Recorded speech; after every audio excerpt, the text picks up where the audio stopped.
Okay guys, welcome back na naman sa aking YouTube channel, no. So bukas update kay Nightcrow, starting yan 7 AM ng umaga hanggang 9:20 AM ng umaga pa rin. So remind ko lang kayo guys, last day na ng GO bukas. So pag 4 AM na reset, i-GO nyo na. Sayang din kasi yung guild coins na 500. 2.5 yun, no, pag natapos nyo yung guild order nyo.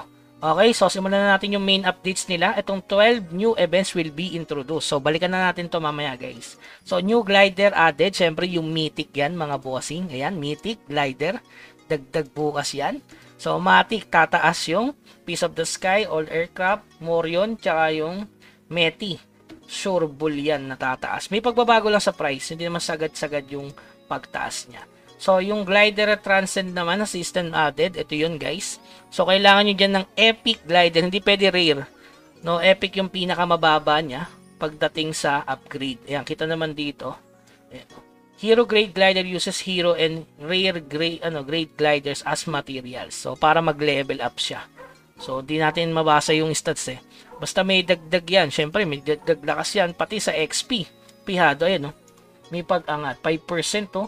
Level 1 pa lang yun. Paano if i-max level to? Hindi ko alam kung saan nakukuha to eh, no? So, malalaman na natin yan bukas. Ayun yung transcend, yung ano lang. Para ma-vision nyo lang kung ano yung itsura niya. Okay? So, yung sunod naman guys, syempre, 2 types of winter outfits added. So, yan, syempre, costume, may bayad yan. Santa costume yan, mga bossing. Tapos, yung pang-5 guys, Season 7 ng World Dungeon will begin. Tapos, yung pang-6, Season 3 of Tower of Trials will begin. So, dito, kapag meron pa kayong Tower of Trials na retry, mas maganda ubusin nyo na ngayon kasi bukas reset yan. At mauulit yung 5 try per day. Okay? So, pag-usapan na natin itong 12 new events will be introduced. So, makinig guys. Unang-una dyan, syempre, etong LOP event. So, sa LOP event hanggang December 17. So, syempre, obtain additional alluvial gold pouch and Morion bound. So, sana naman, tunay naman to, Nightcrow. Kasi kailangan natin ng Morion. So, yung pangalawa naman, yung bagong dungeon. Which is same lang naman katulad dati. Ayan, hanggang December 30, halos 3 weeks yan mga bossing. Meron difficulty dito na 30, level 40, 50, 60, and 70. So, 1 oras lang to per day. Tapos may drop din siya katulad dati na golden carving kung naalala nyo, Chaos Fragment. So, same mechanics lang yan. Kailangan mo lang makapag-farm agad na mabilis. Lalo na to, merong Chaos Fragment dito mga boss, ipunin nyo na yan.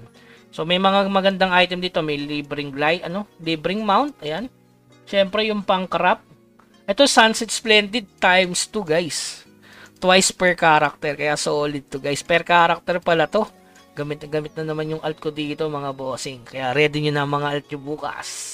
Tapos yung sunod naman, mission completion. So sa mission completion, may libreng Clemens coupon. Dapat mag-combine na kayo ngayon para makount siya dito. Halimbawa, may 4 na epic ka. Mas maganda i-combine mo na para bukas may retry ka para sa legend. Good luck, bossing. Tapos yung pangalawa naman yan, Clemens coupon artifact. Regarding naman dito, maraming nagtatanong, magbasag na kayo ngayon. Pero regarding sa Awaken, hindi ko alam kung gagana siya. Pero dun muna kayo sa artifact, which is ito yun. May nagtanong kasi kanina, ano ba yung artifact? Ito yun guys, pwede nyo nang basagin agad to. Kasi bukas, 2 days mababawi nyo. Kasi complete daily mission eh. 50 times. So, bali 2 araw siya tatapusin. Tama? Okay? So, ito yung description, no? September 24, after update, December 10, before update. Kaya kapag nag-update na bukas at hindi kayo nakapag-apps, hindi siya makakount. Ulitin ko guys, baka malito. Kapag bukas kayo nag-up after update, hindi na yun makakount. Pero kung ngayon ka magbabasag, bago mag-update, before, ay pasok pa yan. Ganun din sa pagko-combine ng pet or magsusummon. Yan, chance nyo na para magka-legend mga boss at makapag plus 8 kung gusto nyong artifact. Yan. Tapos dito, merong consumer gold. Yan, meron naman more rin dito, guys, solid. Tapos yung inaabangan ng lahat, spell infusion. Grabe, ang daming pamigay, oh. Ilang magical rune slate to? 4. So solid din talaga yung patch note nila ngayon. Sobrang daming pamigay, guys. Pamigay lang yan, ha. Yung Morion, ayan, oh. Tapos syempre, meron sa glider, yan. Kaya tataas talaga bahagya yung mga component. May pagbabago dyan, Meti, tsaka yung Piece of the Sky. Kasi kukunin nila to pang ano rin kasi yan, pang pa-level up ng glider. Gawa dun sa trans. Tapos wala nang bago dito, attempt, Nitro Gear.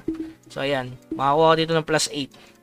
Sana all, plus 8. Tapos yung naman check-in event, ito. Yan. Sa check-in event, solid din. Kasi meron 21 days sila dito na magkakaroon ka ng more yun, no? Sakto sa daily login ng alt nyo, mga bossing. Ayan. May event, brilliant weapon refinement nga lang, no? Walang enhancement. Pero okay pa rin yan, mga boss. Kasi ito, pwede mo ipalit. Ayun, no? 4. Magkakaroon ka ulit ng Twilight Mount Summon Weapon Style Selection Cheso. Once per character. So, makukuha mo lang siya sa daily login. Okay, di ba? Ang daming pamigay, solid. Paskong Pasko na kay Naiko. Siyempre, ito may bayad na to, guys. At saka ito. Tapos, additional na lang, guys, yung regarding sa quiz. Ayan, Santa Quiz Event. Sa quiz event naman, sabay-sabay na lang tayo sa December 11, alas 2 ng tanghali. Ayan, 2 p.m. Sabay-sabay tayo magsasagot ng quiz. Ito namang reward yun Sayang din yan. Summon din yan, mga boss. Parang sa seeds, no? Okay? So, yun lamang guys. Keep grinding hanggang sa muli. Huwag kalimutan mag-subscribe sa ating channel. I-like tong video na to. Paalam.